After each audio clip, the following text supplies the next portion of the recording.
L'AES, ce qu'elle a fait, c'est plutôt pas mal. Mais le problème, c'est qu'il y a plafond de verre. Qu'est-ce qu'elle a fait, l'AES? Elle a secoué le cocotier. On doit faire tomber le cocotier, mais elle a juste secoué le cocotier. Et les noix ne tombent pas. En fait, c'est très simple. La France, maintenant, ne peut pas revendre d'uranium. Elle n'a plus accès. Mais l'AES, elle est bloquée. Et il y a quelque chose quand même qui est surprenant. Des coups d'État qui sont établis en 2022, on est en 2026. On est toujours avec le franc CFA. C'est la pire chose. Hein. Et là, c'est incroyable. C'est-à-dire que l'AES qui doit se constituer en tant que nation, en tant que préfédéralisme africain libertaire qui conserve le franc CFA. Une question à M. Ibrahim Traoré. Parce que j'ai vu sur Internet, j'ai fait des émissions sur Ibrahim Traoré, tout le monde m'est tombé dessus. Les gens sont dans un fanatisme délirant pour Ibrahim Traoré. Glock à la hanche, mitaine en cuir, main droite. Tout le monde est à fond. Maintenant, la question que moi j'aimerais savoir, vous avez posé à Ibrahim Traoré. Un pays qui est en récession comme la France, quand on est en récession économique, parce qu'elle est en récession, on a 3300 milliards de dettes, j'invente rien, on est en récession, on ne peut pas garder une monnaie qui est adossée à un État qui est en train, quand je clip, la France est en train de tout perdre, A plus on va passer à, on va perdre les A, on va perdre les plus, tout part. Mais vous avez trois petits rigolos, parce que là je le dis, voilà, ça peut-être buzzer, je veux pas le savoir, vous avez trois rigolos qui vous disent, qui font rupture avec la France, mais qui conservent, et ce que je dis vaut au-delà des trois États, de l'AES, Burkina Faso, Niger, Mali. Ça vaut même pour les 11 autres, là. C'est du délire. Vous avez une nation qui est... Non mais, on est en début 2026, on a une nation qui est en récession totale, 3300 milliards de dettes, je répète, elle est en train, et ça continue, on vit à crédit. Et nous, bah, on reste attachés, on laisse notre monnaie adossée, on laisse le franc CFA adossé. Bon, on va se dire sérieusement, on est des lâches. C'est tout. C'est tout, c'est simple que ça. Qui fait ça? Même De Gaulle, quand il y avait les Américains qui étaient sur le territoire français, il a dit à l'armée américaine de partir, il leur a mis une date butoir, mais la monnaie, hop, il y avait $1. Les Américains colonisaient, sous couvert d'aide, bah, militaires colonisaient la France. De Gaulle avait compris, mais nous, Africains, on ne comprend pas. Ça, c'est exceptionnel. Et donc, on a trois zigotos, parce que c'est trois zigotos, hein. Ça sert à quoi de dire toute la journée albinos noir ou je sais pas hiver noir ou je comprends rien ce qu'il dit de même un automne violet il invente des trucs on sait même pas d'où ça sort et tous les Africains font des vidéos juste après pour dire oh oui qu'est-ce que l'albinos noir non pas que l'albinos noir Ibrahim Traoré je vous le dis et là je vais le dire clairement je persiste et signe Ibrahim Traoré se fout de notre gueule voilà là je l'ai dit c'est dit j'espère que ça va partir jusqu'à en Afrique c'est dit un franco-haïtien dit clairement, Ibrahim Traoré se fout de notre gueule. Et je vais vous dire en plus la suite, il se fout de notre gueule. Là maintenant je suis obligé de le dire parce que là c'est vraiment un coup de gueule. C'est pas possible. Et c'est tellement délirant. Même les journalistes au Burkina Faso, là je prends le cas d'Ibrahim Traoré. Attendez, mais c'est tous des avocats. Il reçoit la presse, il leur dit le fameux albinos noir, mais ne me demandez pas pourquoi. Si, moi je te demande pourquoi déjà pour commencer. Ça veut dire quoi ça? C'est quel genre de président? Vous avez vu Macron qui va dire le coq chantant, mais ne me demandez pas pourquoi Paris Match. Non mais c'est du délire, il n'y a que nous, il n'y a que chez nous, ça existe ça. 3300 milliards de dettes. C'est pas possible, c'est incroyable. Et on laisse le franc CFA. On est si lâche que ça. Bon ok, vous allez me sortir tous vos arguments claqués au sol là. Là je suis obligé de parler comme ça, je suis un peu énervé, mais c'est normal. Donc, en fait, c'est simple. Il y a un fanatisme pour Glock à la hanche et mitaine à la main droite. Tout le monde est fanatique. Voilà, il dit une phrase, il fait que du parabolisme, il dit que des phrases paraboliques sankaristes, tout le monde est à fond. Voilà. Et je vais vous raconter maintenant le rapport avec la Russie, c'est délirant. On n'a jamais vu ça. Et maintenant, là, il y a le Mercosur. Alors là, c'est énorme. C'est tellement grossier. Sous leur coup d'État, on a vu des pays qui sont devenus émergents. Et là, on va avoir droit à quoi? Mercosur. Ça veut dire Paraguay, Uruguay, Brésil, Argentine. Ils vont devenir riches. Très riches. Très, très riches. Hein. Vous voyez, l'Afrique, c'est juste en bas. Non, les Européens, ils vont pas en Afrique. Parce que déjà, c'est évident. Il y a un racisme qui est tellement prégnant chez les Occidentaux. Vous imaginez des Occidentaux demain qui vont acheter de la viande faite au Sénégal? C'est pas possible. Et on ne développe pas l'Afrique. L'Afrique, c'est notre précaré. Donc, je vais vous expliquer la chose suivante. Là, maintenant, c'est le Mercosur. Et qu'est-ce qu'on a maintenant? On a encore l'AES qu'avec le franc CFA. C'est honteux. Hein. On est adossé à un État dont sa monnaie, je dis sa monnaie, ben non, parce que l'euro a toujours sa valeur, mais l'État français est en train de couler. L'État français en Europe, on ne l'écoute plus. Plus personne ne veut l'écouter. L'Allemagne ne veut plus écouter la France. La France, elle est inaudible. On le sait. Maintenant, le truc, c'est quoi? J'ai un truc que je comprends pas. Quoi, maintenant, on aura quoi? Paraguay, Uruguay, Brésil, Argentine qui vont devenir puissants. Et vous savez qu'est-ce qu'on va avoir plus tard? On va avoir ces pays qui vont faire des sommets Uruguay-Afrique par la honte. Paraguay-Afrique. On aura Brésil-Afrique. Là, je reprends juste un petit détail dessus. C'est quand même une mentalité affreuse et dégueulasse. Là, je parle du côté blanc.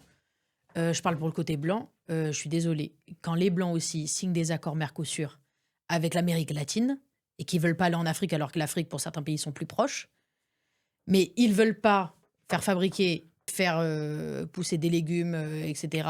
Mais par contre, quand il s'agit de prendre les matières premières, ils les prennent. Il y a pas de problème. Les diamants Place Vendôme, etc. Ça, on les prend, on veut bien, hein, comme le Botswana, etc.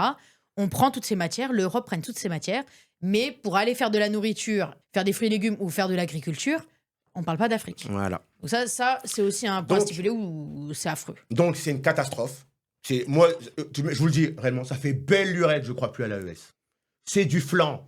Voilà, je vous le dis, c'est du flan. Faut être une quille pour croire à trois petits rigolos. En termes de représentativité d'État, il n'a pas la hauteur, c'est une évidence, c'est une arnaque. Donc maintenant, voilà, je le dis, l'Uruguay, le Paraguay, le Brésil, l'Argentine vont s'enrichir comme jamais. Le PIB par habitant va exploser. Ils vont venir se la raconter, ils vont venir faire leur marché chez nous. Voilà comment ça se passe. Et nous, on aura quoi cette fois-ci encore? On aura encore Monsieur Ibrahim Traoré qui va nous dire quoi? Oh, l'automne gris. Mais vous imaginez? Et nous, on va être là, oh là, on va faire des vidéos sur l'automne gris. Parce qu'il fait que ça. Et maintenant, je vais vous donner le rapport avec la Russie. On va finir là-dessus parce qu'apparemment, personne ne comprend. Voilà.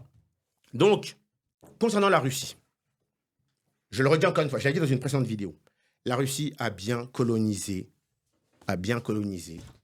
l'Afrique. C'est une puissance impériale. Et ce que je vais vous expliquer là, c'est la preuve que les trois dirigeants de l'AES n'ont pas de morale. Ils n'ont pas de morale. Et ils connaissent même pas l'histoire. Mais c'est normal, c'est des militaires. Ils connaissent rien. Ils connaissent rien du tout. Là, je vais vous montrer une planche. Regarde, voyez-vous. Nicolas Ivanovitch Achinov. Voilà. Aventurier et explorateur russe. Voilà. Là, maintenant, vous allez regarder sur Internet. Ça coûte pas cher. Voilà. Et vous allez savoir qui est Nicolas Ivanovitch Achinov. Les Russes le connaissent. Mais nous, Africains, apparemment, on ne le connaît pas. Voilà, parce que justement sur Internet, ou plutôt sur les réseaux sociaux, à chaque fois que je disais aux gens « Non, la Russie nous a colonisés, c'est une puissance impériale », les Africains disent « Non, c'est nos amis ». Non, les Africains n'ont pas d'amis. On n'a pas d'amis. Donc, je vais lire. C'est court, hein, voilà. Source Wikipédia. Hein. Et bien évidemment, il y a d'autres formats. Hein. Bien sûr, pour raconter l'histoire, parce que les Russes ont bien tenté de coloniser l'Afrique. Ils sont arrivés à Djibouti. Mais en fait, ils ont échoué. Les Français leur ont mis la déculottée. Suite à la conférence de Berlin, parce que la conférence de Berlin, c'était bien évidemment, vous connaissez, c'était le partage du gâteau. Et c'était tous là, on les appelle les plénipotentiaires. Je dois le répéter 1000 fois. C'est pas croyable. Et on a des Africains aujourd'hui qui sont avec les petits drapeaux. La Russie, c'est nos amis, ils vont nous aider. Ils vont rien vous aider du tout. Prigojine est devenu milliardaire. Il s'est enrichi comme pas possible. Il a bombé du torse lorsqu'il était encore vivant. Au Mali, les Maliens, ils ont rien gagné. Mais apparemment, voilà. Donc, je vais vous lire, c'est très simple. Nicolas Ivanovitch Achinov, né en 1856, mort en 1902, est un aventurier russe qui tenta d'installer un établissement sur les côtes du golfe de Tadjoura à la fin des années 1880. Cet épisode s'inscrit dans un ensemble d'interventions russes dans la Corne de l'Afrique. De l'Afrique. Colonisation. À la fin des années 1880, comme celle de Nicolas Stefanovitch Leontiev en Éthiopie. Les Russes avaient pour projet de coloniser l'Afrique. Comme l'Empire austro-hongrois, la Suède, la Turquie, et voilà, en veux-tu, en voilà. Alors que le partage colonial était déjà abouti. Là, on parle de la conférence de Berlin. L'affaire de Sagalo, en février 1888, il débarque sur les côtes nord du golfe de Tadjoura, accompagné de quelques soldats et de sa femme. C'est entre 165 et 175 à peu près, parce qu'en fait, ça diverge selon les historiens. Afin de fonder un établissement agricole. Donc, ils s'implantent, et on appelle ça, un établissement agricole, ils vont fonder une colonie. C'est de la colonisation. Quoi? Et vous allez me dire quoi encore? Non, on est encore fan de Monsieur Glock à la hanche et point en l'air, c'est ça qui va nous dire que non, c'est nos amis. Donc, le manque de fonds l'oblige à retourner en Russie. En janvier 1889, il fait une deuxième tentative, accompagné d'environ 200 personnes à Sagalo, ou Sagalou, le gouvernement russe ayant déclaré ne pas soutenir l'initiative, parce que sinon il rentrait en conflit direct avec la France. Et on avait signé, on s'est mis d'accord lors de la conférence de Berlin. Donc voilà, savez, les plénipotentiaires. Le gouvernement russe ayant déclaré ne pas soutenir l'initiative, là je l'ai dit, le 17 février, une petite escadre française bombarde l'établissement, faisant 5 victimes, dont une femme et 2 enfants. Les Russes se rendent le lendemain et sont envoyés à Suez, puis conduits à Odessa. Conséquence, en France, le bombardement de l'établissement russe fut violemment critiqué par les russophiles, très présents au sein du mouvement boulangiste, auquel adhérait la Ligue des Patriotes de Paul Déroulède. Donc là, vous avez la preuve, la Russie est une puissance impériale qui a voulu coloniser l'Afrique. Ça a échoué. Ce personnage dont je viens de vous citer, Achinov, c'est le Cécile Rhodes russe, c'est le Savorgnan de Brazza. Voilà, donc maintenant, on a la preuve, c'est clair, c'est net, c'est attesté. Maintenant, vous savez que Ibrahim Traoré, Abdelrahmane Tiani et Assimi Goïta sont des collabos. Ils traitent actuellement avec une nation impérialiste. Si la Russie, si ces 3 pays que je viens de citer, ces 3 dirigeants, seraient allés voir les Allemands, vous m'auriez dit, ils passent d'un colon français à un colon allemand, vous savez de quoi on parle, de la Namibie. Là, on est d'accord. Question de morale, on suit. La morale, on est bon. Voilà, la moralité africaine. Si c'était parti voir les Italiens, vous m'auriez dit, ah, ça peut pas aller. Ils vont voir, limite, les descendants mussolinistes, hein, pour faire court, hein, vulgariser. En clair, on connaît l'histoire, c'est l'Éthiopie. Ok, c'est pas bon. Ils vont pas aller voir les Anglais, c'est pareil. C'est Cécile Rhodes, c'est... voilà, on connaît.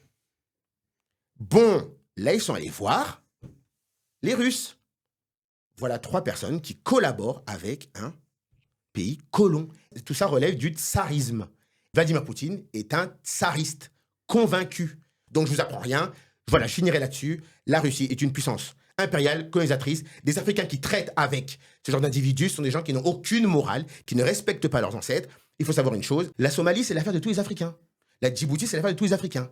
C'est notre civilisation qui est attaquée. J'ai pas dit ces 3 pays, c'est notre civilisation. Donc voilà, on va se caler là-dessus et on va finir là-dessus. Voilà.